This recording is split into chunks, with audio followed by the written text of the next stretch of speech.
अस्सलामु अलैकुम मुअज़्ज़ज़ ख़वातीन व हज़रात, इस तरह की प्यारी प्यारी वीडियो देखने के लिए हमारे चैनल को सब्सक्राइब करें और बेल के आइकॉन को दबाएं ताकि आपको हमारी वीडियो सबसे पहले मिलती रहे। अस्सलामु अलैकुम दोस्तों, पेश खिदमत है पुजारी एपिसोड नंबर 15। संबोला के लिए ये काम मुश्किल नहीं था कि वो सुनीता के पास पहुंच जाए। बाग में सुनीता से मुलाकात का कोई फ़ायदा नहीं था, चुनाचा वो सुनीता की रिहाइश गाह पर पहुंच गया। इत्तफाक से पहली मुलाकात धर्मराज से ही हुई, जो सुनीता के कमरे से बाहर निकल रहा था।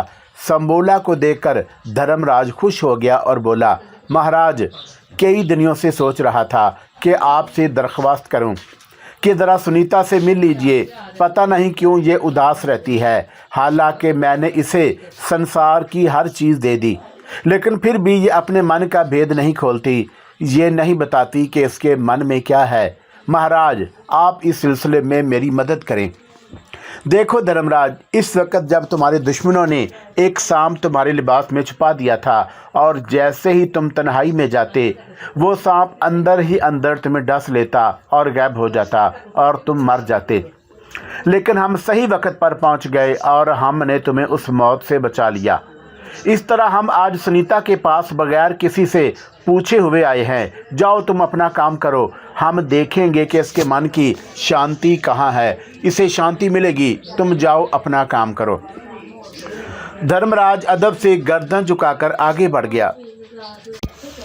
सुनीता मसहरी पर बैठी हुई थी। धर्मराज ने दरवाज़ा बंद किया तो सुनीता चौंक कर उसे देखने लगी, लेकिन फिर संबोला को पहचान कर उसने गर्दन हिलाई और मसहरी से नीचे उतर आई। जय हो महाराज की, अभी आप ही का ख्याल था मन में और आप आ गए। सुनीता, हमारा ख्याल था कि तुम हमें क्यों ना आते। मन से कोई पुकारता है तो हम उसे मायूस नहीं करते। कहो, कैसे याद किया हमें?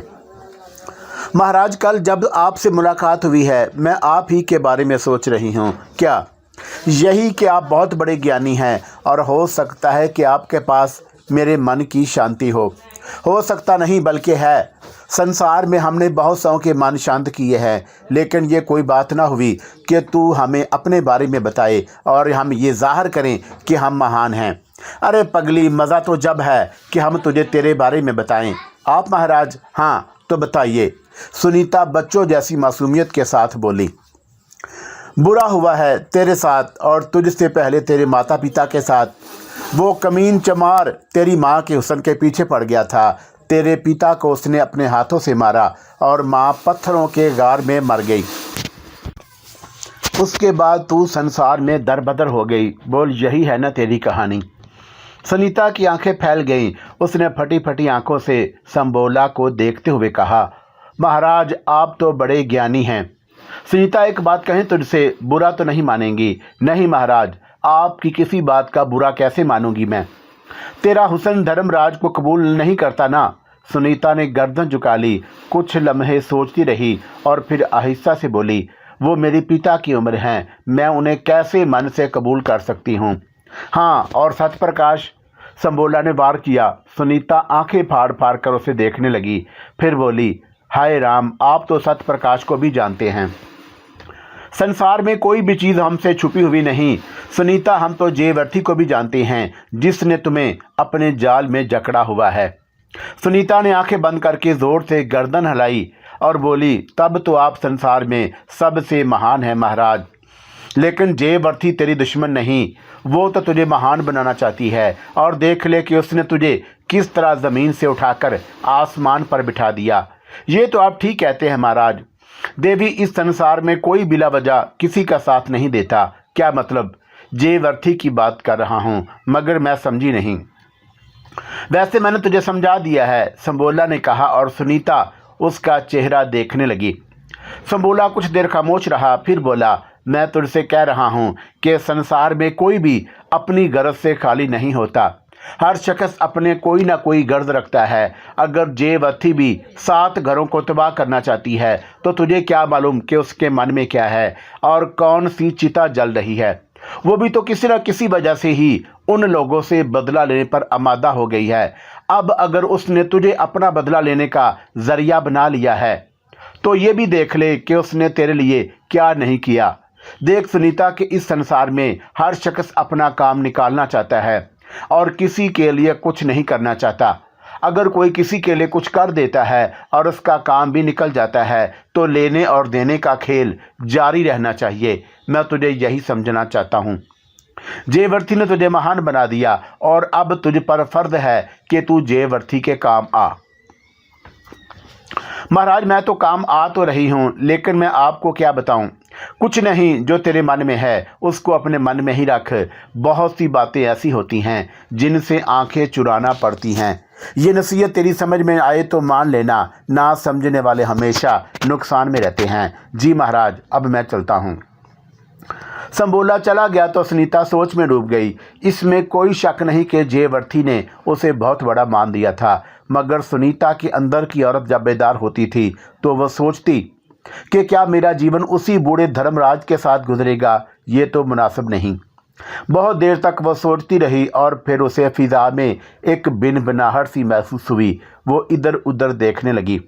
वो उस आवाज़ को अच्छी तरह पहचानने लगी थी कि जयवर्ती जब भी उसके पास आती उस मक्खी की बिनबनाहट उसे सुनाई देती और फिर उससे थोड़े ही फासले पर मक्खी ज़मीन पर बैठ गई और उसके बाद सीधी खड़ी होती चली गई। ये जयवर्ती थी। उसने आगे बढ़कर दरवाज़ा बंद किया। जयवर्ती के चेहरे पर अजीब से तासरात थे। सुनीता उसे देखने लगी। जयवर्ती उसके पास आकर बैठ गई। आप कहीं दूर से आ रही हैं जयवर्ती जी, सुनीता ने कहा। जयवर्ती के होंठों पर मुस्कुराहट फैल गई। नहीं, दूर से तो नहीं आ रही, लेकिन मैं बड़ी परेशान हो गई हूँ एकदम। आप और परेशान? हाँ, भला वो क्यों? इस संबोला ने मुझे परेशान कर दिया। संबोला साधु ने? हाँ, वो क्यों जयवर्ती जी? बस मैं तुझे क्या बताऊं। क्यों जयवर्ती जी, अभी थोड़ी देर पहले संबोला महाराज यहाँ से गए हैं, लेकिन उन्होंने तो आपके बारे में जो कुछ मुझसे कहा वो बहुत अच्छा है। क्या कहा है? बस कहूँगी तो आप यकीन नहीं करेंगे। वो कह रहे थे कि आप मेरी बहुत बड़ी दोस्त हैं और आपने संसार में जो कुछ मुझे दिया है वो आसान नहीं होता। इसके अलावा हाँ, मैं जानती हूँ, असल में बस थोड़ी सी उलझन मुझे एक बात पर हो गई। भला वो क्या? सुनीता ने पूछा। मैंने तुझे बताया था कि उस वक्त धर्मराज की तीनों बीवियां तेरे खिलाफ हैं और तेरे खिलाफ साजिशों में मसरूफ़ हैं। वो तुझे नीचा दिखाने के लिए तरह तरह के इंतजामात कर रही हैं और उन्होंने बहुत से ऐसे काम किए हैं जो तुझे और मुझे नुकसान पहुंचा दें। अब ये बात मैं तुझे बता चुकी हूँ कि रूपमती उनमें सबसे ज़्यादा बेवकूफ़ है, जिसने अपने एक पुराने दोस्त से काम लेने की कोशिश की, लेकिन वो बिल्कुल निकम्मा निकला। जयवती संबोला को अपना शरीर देकर यहाँ ले आई। मैंने तो ये समझा था कि संबोला महिंद्रा के लिए तेरे खिलाफ काम करेगा, लेकिन मैं उस बूढ़े और चालाक साधु पर गौर करने की कोशिश कर रही हूँ। या तो वो तेरे प्रेम के जाल में फंस गया है और अब तेरी तरफ बढ़ना चाहता है, या फिर हो सकता है कि पापी सच ही कह रहा हो। सुनीता अजीब से अंदाज में जयवर्ती को देख रही थी। जब जयवर्ती उसके वजूद में उतरी हुई होती थी तो उसको ये बात सोचते हुए भी डर लगता कि जो कुछ भी वो सोचेगी जयवर्ती उससे वाकफ़ हो जाएगी। लेकिन जब जयवर्ती उसके वजूद से बाहर होती तो कोई बात सोचने में दिक्कत महसूस नहीं होती। और सुनीता इस वक्त ये सोच रही थी कि ये तो बड़ी अजीब बात है कि वो खुद क्या है और उसे कहीं जयवर्ती ने बांट लिया है तो कहीं संबोला उस पर कब्ज़ा जमाने के चक्कर में है। आखिर वो दूसरों के लिए इतनी मुसीबतों में क्यों गिरफ्तार है? एक तरफ धर्मराज जी उसे अपनी मलकियत समझते हैं और जिस तरह चाहते हैं उससे अजहार इश्क कर डालते हैं। हालांकि उसके दिल में धर्मराज के लिए ज़रा बराबर जगह नहीं थी। वो तो बस जयवर्ती उसे मजबूर किए हुए थी। जहाँ तक सत्यप्रकाश का ताल्लुक था तो सच्ची बात यह है कि सत्यप्रकाश भी एक बेकार शख्सियत थी उसके लिए, और उसे सत्यप्रकाश से भी कोई रगबत नहीं थी। उसकी समझ में नहीं आ रहा था कि अब क्या करे। जयवर्ती खामोशी से उसके बारे में सोच रही थी। फिर उसने कहा कि बात करनी पड़ेगी इस संबोला सिंह से। अगर ये वाकई जो कुछ कह रहा है वो सच है तो हम दोनों मिलकर बहुत कुछ कर सकते हैं। मैं एक और बात भी सोच रही हूँ सुनीता, क्या तू ये बात पसंद करेगी? क्या? वो ये कि धर्मराज की ज़िंदगी का खात्मा कर दिया जाए। हाँ, तूने भी बहुत अरसा से किसी इंसान का खून नहीं पिया। धर्मराज अगर तेरे शिकार बन जाए तो क्या हर्ज है, मगर और सत्यप्रकाश को धर्मराज की सारी जायदाद दे दें, वो तेरा बन जाए, कैसा रहेगा? जयवर्ती ने मकाराना अंदाज में कहा। मगर धर्मराज क्यों, प्रेम हो गया है उससे? सुनीता ने कोई जवाब नहीं दिया। उधर संबोला सिंह अपनी रिहायशगाह में आ गया था और उसका जादुई मशीर उसके सामने खड़ा हो गया। बैर, तुझे इतना तो पता ही है कि इस संसार में हर चालाक आदमी को धोखा दिए बगैर काम नहीं बनता। जयवर्ती के बारे में तो तू हमें बता चुका है और हम भी अंदाज़ा लगा चुके हैं कि वो एक खौफनाक चुड़ैल है, और ये खौफनाक चुड़ैल मक्खी की सूरत में हर जगह चकराती होती है, और हमने अपनी आंखों से तो नहीं देखा, लेकिन इस बात का ख़ास ख्याल रखा है कि सुनीता से हम जो बातें कर रहे हैं वो यकीनी तौर पर जयवर्ती कहीं ना कहीं ज़रूर सुन रही होगी। चुनाचा हमने ऐसी बातें की जिससे अंदाज़ा हो कि हम जयवर्ती के मुखालिफ नहीं बल्कि उससे दोस्ती और दिलचस्पी रखते हैं, और सुनीता को मजबूर कर रहे हैं कि वो जयवर्ती के लिए काम करती रहे। असल में हम जयवर्ती को काबू करना चाहते हैं बेर, और तुझे हमने इसीलिए बुलाया है कि जयवर्ती को काबू करने के लिए हमें कोई मशवरा दे। बोल, क्या कहता है? मैं इसके बारे में आपकी मदद कर सकता हूँ महाराज। कर सकता है ना? हाँ, तो फिर बता क्या कर सकता है। आप थोड़ा सा इंतज़ार करें, बैर ने कहा, और संबोला की आंखों के सामने से गायब हो गया। फिर उसने थोड़ी देर बाद नमूदार होकर एक छोटा सा चौकोर डब्बा संबोला को देते हुए कहा, इसको देखिए महाराज, ये शीशे का बना हुआ है और जितना ये खूबसूरत है, आप बताइए कि इसको देखकर आपके मन में क्या ख्याल पैदा होता है। संबोला ने उसे देखा और मुस्कुराया, फिर बोला, ये एक घर की शक्ल का है और इसे देखकर ये एहसास पैदा होता है कि अगर इंसान ऐसा घर बनवा ले तो उसमें रहकर कितना अच्छा लगेगा। आप इसमें नहीं रह सकते महाराज, क्योंकि ये बहुत छोटा है। हाँ, ये तो मैं भी कह रहा था कि अगर ये बड़ा होता तो इसे घर में लाया जा सकता है, और अगर कोई इतना छोटा जानदार हो जो इसमें घर में रह सके तो क्या मतलब? जैसे मक्खी। हाँ, मक्खी तो इसमें जा सकती है, जैसे जयवर्ती। बेर ने कहा, क्या मतलब? ये घर आप उस जगह रख दें और जयवर्ती यहाँ मक्खी बनकर आए और ये सोचे कि कैसा खूबसूरत घर है, तो वह ज़रूर इस घर में आएगी महाराज। और ये इस घर की खूबी है कि जैसे ही वो इस घर में दाखिल होगी, इसका दरवाज़ा बंद हो जाएगा और फिर जयवर्ती उसे खोल नहीं सकेगी। संबोला की आंखें खुशी से चमक उठीं। उसने मुस्कुराते हुए कहा, क्या वाकई ऐसा हो सकता है? महाराज, ये आपका दास आपके लिए लाया है, ऐसा ज़रूर हो सकता है। बैर के मशवरे पर यह घर एक तरफ रख दिया गया, और बैर ने बिल्कुल ही सच कहा था कि वाकई ये बड़ी अजीबोगरीब चीज़ थी। जयवर्ती जो संबोला के सिलसिले में इस सोच में डूब गई थी, अगर ये काले जादू का माहिर शख्स जयवर्ती का दोस्त बन जाए और उसके काबू में आ जाए तो जयवर्ती अपने दिल में ना जाने क्या क्या ख्याल रखती थी, अपने मकसद में आसानी से कामयाब हो जाएगी। ये बहुत बड़ी कहानी थी जिसका एक बड़ा पस मंज़र भी था, लेकिन इस वक्त संबोला ने उसके लिए एक जाल लगाया था और जयवर्ती उसी जाल की तरफ बढ़ रही थी।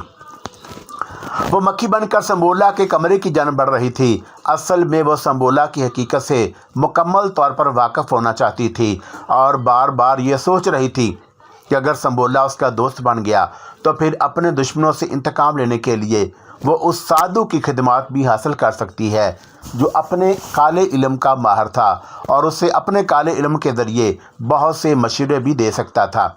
और ये भी जानती थी कि संबोला कितना चालाक आदमी है और उसके लिए क्या क्या मंसूबे बना चुका है। थोड़ी देर के बाद वह संबोला के कमरे में मौजूद थी। संबोला ज़मीन पर आंखें बंद किए मंत्र पढ़ रहा था। जयवर्ती ने इधर उधर अपने बैठने के लिए जगह तलाश की। उसकी नज़र उस खूबसूरत डेकोरेशन पीस पर पड़ी। दूर ही से उसे देखकर जयवर्ती की आंखों में पसंदीदगी के आसार उभर आए। कितनी खूबसूरत जगह है। वो उसके करीब पहुंची और उसने उसकी बनावट देखी और दिल में सोचा कि पूरे घर का घर लगता है। ऐसा घर रहने के लिए बना लिया जाए तो कितना हसीन लगेगा। आहिस्ता आहिस्ता वो उसके करीब पहुंची और फिर शीशे को हसीन घर में दाखिल हो गई। सामने की सिमत से हल्का सा धुआं बुलंद हुआ। एक लतीफ और खुशगवार धुएं का जेवर्थी को एहसास भी ना हुआ, लेकिन उस धुएं से अंदर दाखिल होने का वो रास्ता बंद हो गया और वो घर सामने की सिमत से भी बंद होकर सिर्फ एक डेकोरेशन पीस रह गया। एक ऐसा डेकोरेशन पीस जिसमें एक मक्खी बंद थी। सुई की नाक के बराबर चंद सुराख ऊपर की सिमत मौजूद थे, जिससे हवा अंदर जाकर किसी भी जानदार चीज को दम घुटने से महफूज रख सकती थी। जेवर्थी ने उस घर को देखा। अभी तक उसे यह एहसास नहीं हुआ कि उसके साथ क्या हो गया है।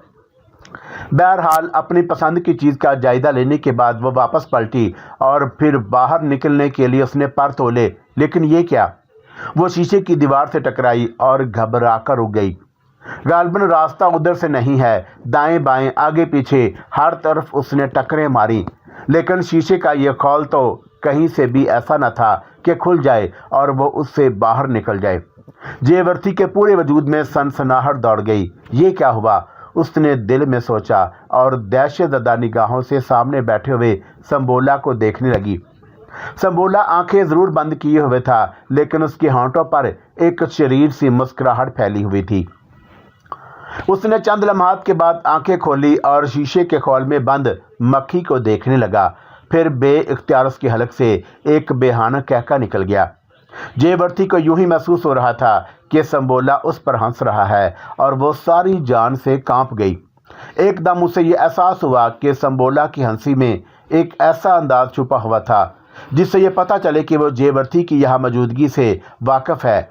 अगर ऐसा है तो क्या जानबूझकर उसके लिए ये मकान यहाँ रखा गया था। संबोला अपनी जगह से उठा और आहिस्ता आहिस्ता चलता हुआ कार्नस के पास आ गया, जहाँ ये डेकोरेशन पीस रखा हुआ था, और उसकी खौफनाक बड़ी बड़ी आंखें जेवर्थी को बहुत भयानक लग रही थी। शीशे की बनावट ऐसी थी कि उसके दांत भी जेवर्थी को कई कई फुट के मालूम हुए, और उस वक़्त एक इंतहाई भयानक शक्ल उसके सामने मौजूद थी। फिर संबोला की आवाज़ उभरी, हाँ जेवर्थी, मैं तुझसे वाकिफ़ था और मैंने तेरे लिए ही ये जाल बिछाया था। देख कितनी आसानी से तू मेरे जाल में फंस गई। बोली, मर्द मर्द होता है, तू अपने आप को कितना ही चालाक समझ लेती। बहुत खतरनाक समझती थी ना तू अपने आप को। चुड़ैल बनकर तूने जो कुछ सोचा वो इतना आसान नहीं था। थोड़ी सी दिक्कत तुझे ज़रूर होनी चाहिए थी अपने इस काम में, लेकिन तूने ये समझा कि तूने एक लड़की पर काबू पा लिया है और उसके ज़रिए तू अपने सारे काम करेगी। जेवर्थी, असल में बात यह है कि इस संसार में सब अपना अपना मकसद पूरा करना चाहते हैं। कुछ काम मेरे भी हैं इस संसार में, और मैं ये समझता हूँ कि मुझे अपने काम खुद करने चाहिए। वो 7 घर, जिनमें एक घर ये भी है जो मेरी दिलचस्पी का बायस है। मुझसे एक सौदा कर सकती है तू। वो क्या? जेवर्थी ने पूछा। उसे ये अंदाज़ा नहीं था कि संबोला उसकी आवाज़ सुन रहा होगा, और वैसे भी जेवर्थी का जिस्म मक्खी का हुआ करता था, लेकिन अगर कोई बहुत ही गहरी निगाह से देखता तो उस मक्खी का चेहरा जेवर्थी का ही हुआ करता था। संबोला ने हंसते हुए कहा, मुझे उन 7 घरों की कहानी सुना, ये बता कि तेरा उनसे क्या झगड़ा है। जेवर्थी के चेहरे पर गुस्से के आसार फैल गए और उसने नफरत भरी आवाज़ में कहा, संबोला, मेरी और उन 7 घरों की कहानी ऐसी है जिससे मरते वक्त भी मैंने अपने सीने में रखा था। और इतनी बात तुझे ज़रूर बता दूं कि मैं भी एक शरीफजादी थी। मेरे साथ जो जुल्म हुआ, उस जुल्म ने मुझे बदला लेने पर आमादा कर दिया। मुझे मौत के घाट उतार दिया गया, लेकिन मैंने उसी वक़्त एक कसम खाई थी कि अगर मैं मर भी गई तो चुड़ैल बन जाऊंगी और मेरी आत्मा इस संसार में भटकती रहेगी, और अगर मैं इन पापियों से बदला ना ले सकी तो चुड़ैल बनकर उनका जीवन ख़त्म कर दूंगी। लेकिन जब मैंने अपनी आत्मा को आज़ाद छोड़ दिया तो मुझे पता चला कि मैं जीवन में इंसान का शरीर, उसका बदन जिस तरह काम करता है, मौत के बाद यह मुमकिन नहीं होता।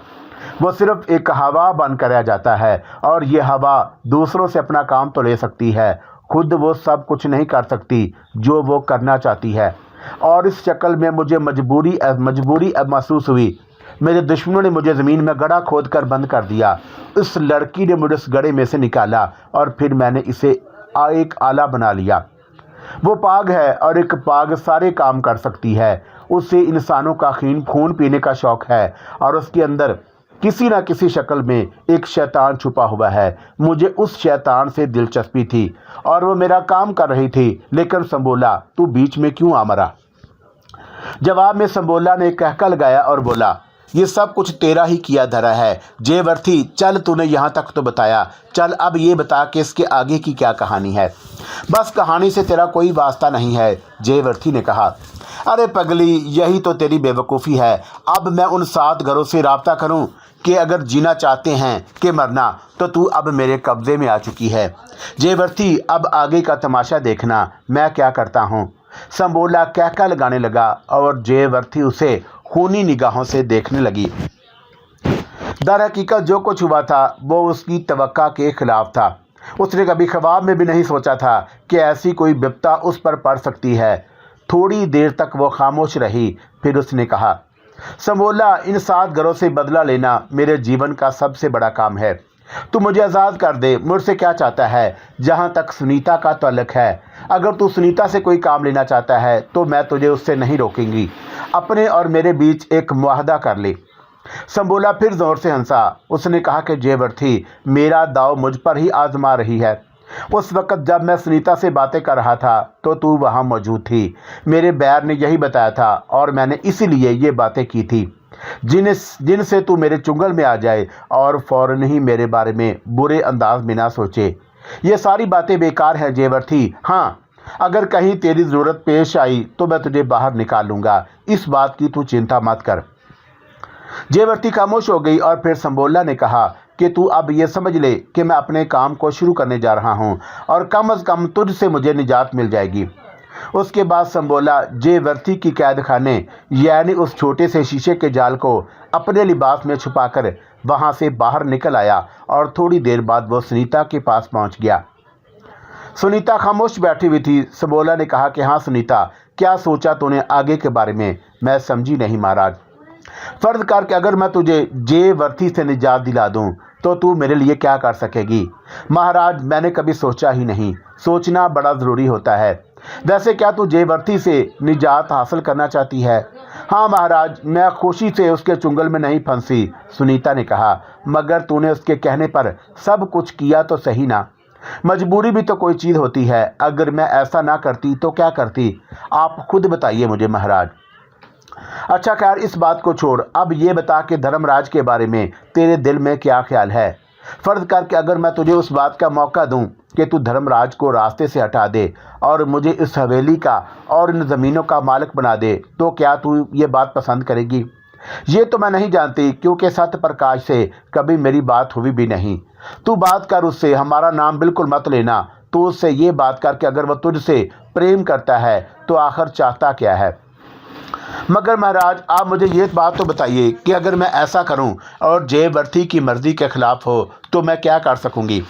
जयवर्थी को कत्ल कर देना, उसे वापस उसी कब्र में बंद कर देना जहां से तूने उसे निकाला था। लो, ऐसा मैं कैसे कर सकती हूं? क्यों? तूने कोशिश तो की तो थी। मैंने एक ऐसी कोशिश कब की थी महाराज? परनाम लाल जी का क्या किस्सा था? वो तो महाराज परनाम लाल खुद ही कुछ करने पर आमादा हो गए थे और फिर जयवर्थी को पता चल गया था। महाराज, मैं आपसे एक बात कहूँ, आप भगवान के लिए ऐसी बातें ना किया करें। अगर जयवर्थी को पता चल गया तो मुझ पर मुसीबत आ जाएगी और फिर। अरे बौली, जयवर्थी मेरे सामने क्या चीज़ है? जब चाहूँगा उससे रास्ते से हटा दूंगा। कुछ भी नहीं बिगाड़ सकेगी वो मेरा। अगर तू कहे तो मैं उससे हमेशा हमेशा के लिए कब्र में दफन कर दूं। अगर आप ऐसा कर दें महाराज तो उससे ज़्यादा खुशी की बात कोई और ना होगी मेरे लिए। संबोला हंसने लगा, फिर बोला, अच्छा खैर चल, ये तो बात की बातें हैं। मैं तुझे बताऊं कि अब मैं कोई ऐसी चाल चलता हूं कि धर्मराज कुछ दिन के लिए यहाँ से बाहर चला जाए। इस दौरान तू सत्यप्रकाश से बात करना और उसे आमादा करना कि वो तेरा साथी बन जाए। ये ज़मीनें, यह हवेली में हम सब कुछ उसे दे देंगे और उससे ये काम लेना होगा हमें कि हम जो कुछ कहेंगे उससे वो आंखें बंद करके करना होगा। कभी उससे गर्दन नहीं हटाएगा। अगर वो ये बात मंजूर करता है तो धर्मराज वापस नहीं आएगा, या आया भी तो अपना सब कुछ सत्यप्रकाश के हवाले करके कहीं रूपोश हो जाएगा और ये काम मैं करूँगा। मगर एक बात बताइए महाराज। हाँ, मैं सत्यप्रकाश से ये बात कहूँगी कैसे? सीधी सीधी बात करना और उसे अपना प्रेम जाहिर करना। और जयवर्थी, तू जयवर्ती से बहुत डरती है। डरूं नहीं तो और क्या करूंगी, वो तो डायन है, चुड़ैल है और मुझ पर काबू पाए हुए है। ले फिर थोड़ी देर उससे भी बातें कर ले, मुझे अच्छा लगेगा। संबोला ने अपने लिबास से वो खूबसूरत बक्स निकाला जो शीशे का था, और बक्स के बिल्कुल आखिरी हिस्से में जयवर्ती अब इंसानी रूप में नजर आ रही थी, लेकिन एक नन्हे से कीड़े की मानद, जिसे गौर से ही देखा जाता तो पता चलता कि कोई जानदार कीड़ा उस बक्स में मौजूद है। संबोला ने कहा, इसे एहतियात से रखना, थोड़ी देर बाद मैं उसे तुझसे वापस ले लूँगा, और ख़बरदार ये कुछ भी कहे इसके जाल में मत आना, वरना नतीजे की जिम्मेदार तुम खुद होगी। सुनीता हैरत से आंखें फाड़ फाड़ कर शीशे के खौल में बंद जयवर्ती को देख रही थी, और उसकी समझ में ही नहीं आ रहा था कि क्या किस्सा है। लेकिन थोड़ी देर सोचने के बाद उसे अंदाज़ा हुआ कि दो ज्ञानी एक दूसरे से झगड़ रहे हैं और ये सारा खेल हो रहा है। संबोला बाहर चला गया। जयवर्ती शीशे के खोल के अंदर से अपना नन्हा सा हाथ हिलाकर उसे अपनी तरफ मतवज्जा कर रही थी। सुनीता खोल को चेहरे के करीब आकर करके देखने लगी तो उसे जयवर्ती की आवाज़ सुनाई दी, सुनीता, मुझे तुझसे ये उम्मीद ना थी। जयवर्ती, क्या वाकई ये आप हैं? हाँ, मैं ही हूँ। लेकिन जयवर्ती जी, मैं उस जादूगर के जाल में फंस गई। संबोला के, हाँ, मगर आप किए जा रही हो, मैं मुसीबत में गिरफ्तार हूँ, तो मैं क्या करूँ? इस मुसीबत से निकालने की कोई तरकीब कर। यही करती हूँ मैं। सच्ची बात तो ये है कि मैं तो इस चक्कर में पड़ना भी नहीं चाहती हूँ। मैं तेरी बातें सुन चुकी हूँ कमीनी, तो मैं क्या करूँ? सुनीता भी संभल गई। क्या नहीं किया मैंने तेरे लिए? जो कुछ तुमने किया वो सब कुछ जहन्नम में जाए। मुझे ना तो राजमहल से कोई दिलचस्पी है, ना हवेलियों से। थूकती हूँ मैं ऐसी जगहों पर जहाँ मेरे मन का कोई मीत ही ना हो। कमीनी गद्दार, तेरे मन के मीत तो हज़ारों मिल जाते तुझे। मेरे साथ ताआवन तो करती। तूने प्रणाम लाल के साथ मिलकर मेरे खिलाफ साजिश करने की कोशिश की, और उसके बाद तूने संबोला से इन सारी बातों का आधार किया। तेरा सत्यानाश। तू क्या समझती है कि मैं जीवन भर इस जादूगर के कब्जे में रहूंगी? मौत तो मुझे आ ही चुकी है। इंसान जीवन में एक बार ही मरता है, सो मैं तो मर चुकी हूँ। ये तो मेरी आत्मा है जिसे उसने शीशे में बंद कर लिया है। कोई ना कोई तरकीब निकाल ही लूँगी, मगर तुझे जीता नहीं छोड़ूंगी। तुझे वही करना होगा जो मैं चाहूँगी। जयवर्ती, ये बात ना कर। मैं भी इतनी मजबूर नहीं हूँ। जो कुछ मेरे साथ हुआ तुझे उसका अंदाज़ा नहीं। जानबूझकर तूने ये सब कुछ नहीं किया। ये तो मेरी तकदीर की खराबी थी कि ये सब कुछ हुआ।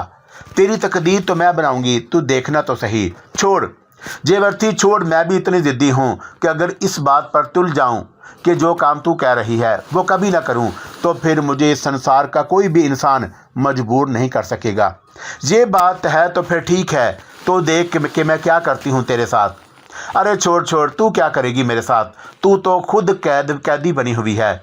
जयवर्ती शदीद गुस्से से खामोश हो गई तो संबोला हंसता हुआ अंदर आ गया और उसने कहा, सुनीता, मैंने तेरी और जयवर्ती की बातें सुनी हैं। बिल्कुल ठीक किया तूने उस चुड़ैल के साथ। ये इसी काबिल है।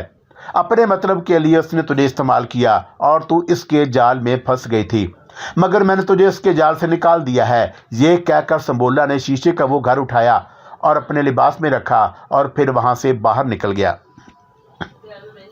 सुनीता खामोशी से सारी सूरत हाल का जायजा ले रही थी। एक बार फिर उसके जहन में अजीब से सन्नाटे उभर आए। क्या है ये सब कुछ? भगवान, क्या है ये सब कुछ? हर शख्स कैसी कैसी चाल चल रहा है। हर शख्स अपने अपने मन की कर रहा है। ये तो कोई अच्छी बात नहीं। क्या करना चाहिए मुझे? क्या करूं और क्या ना करूं? बहुत देर तक वो उसी तरह बैठी सोचती रही कि वो भी तो संसार की एक फ़र्द है। जब यहाँ के सारे ऐसे ही जाल फैलाते रहे हैं, तो मैं खुद भी क्यों ना एक जाल फैलाऊं और उनमें से इन सब लोगों को जकड़ लूं। अच्छा रहेगा ये, और मुझे ऐसा ही करना चाहिए। वो बहुत देर तक खामोश बैठी रही। अब उसे इंतज़ार था कि आगे क्या होना है। बज़ाहिर तो यूँ लग रहा था जैसे संबोला जयवर्ती पर काबू पा चुका था। धर्मराज उसके पास आया, मामूल के मुताबिक उससे मोहब्बत की बातें की, फिर चला गया। दूसरे दिन संबोला सुनीता के पास पहुंचा और उसने कहा कि कहो सुनीता, ठीक हूँ, कोई परेशानी तो नहीं? नहीं महाराज। क्या सोचा जो मैंने कहा था? मैंने उस वक्त भी आपको मना नहीं किया था। मैं हूँ क्या महाराज, लोगों के इशारों पर चलने वाली, लोगों के हाथों में खेलने वाली। बस क्या बताऊँ आपको, खैर छोड़िए इन बातों को। आप जो कुछ कहेंगे वही तो करूँगी मैं। मेरी भला इतनी कहाँ मजाल कि मैं आपसे इनकार करूँ। हम भी तेरा जीवन तेरी पसंद के मुताबिक बना देंगे। किसी को तुझसे खेलने की इजाज़त नहीं होगी। हम ऐसा करते हैं कि धर्मराज को काम से लगा देते हैं, वो मसरूफ़ हो जाएगा और हम तुम सत्य प्रकाश से बात कर लेना। ठीक है महाराज, सुनीता ने जवाब दिया। धर्मराज को उसके एक दोस्त ने आकर बताया कि उसकी ज़मीनों पर कोई कब्ज़ा करने की कोशिश कर रहा है और उसे वहां जाकर सूरत हाल का जायज़ा लेना चाहिए। धर्मराज ने फौरन गरदारी को बुलाया और कहा, गरदारी जी, आपने आंखें बंद कर ली है क्या? धर्मराज गुस्से में बोले। गरदारी लाल ने सहम कर कहा, मैं समझा नहीं महाराज। हमारी ज़मीनों पर कोई दूसरा कब्ज़ा करने की कोशिश कर रहा है और हम खामोश बैठे हुए हैं। कौन सी ज़मीनों पर? जमुनापुर वाली ज़मीनों पर। आपको कैसे पता चला महाराज? हम तो आंखें बंद नहीं रख सकते ना गरदारी लाल जी।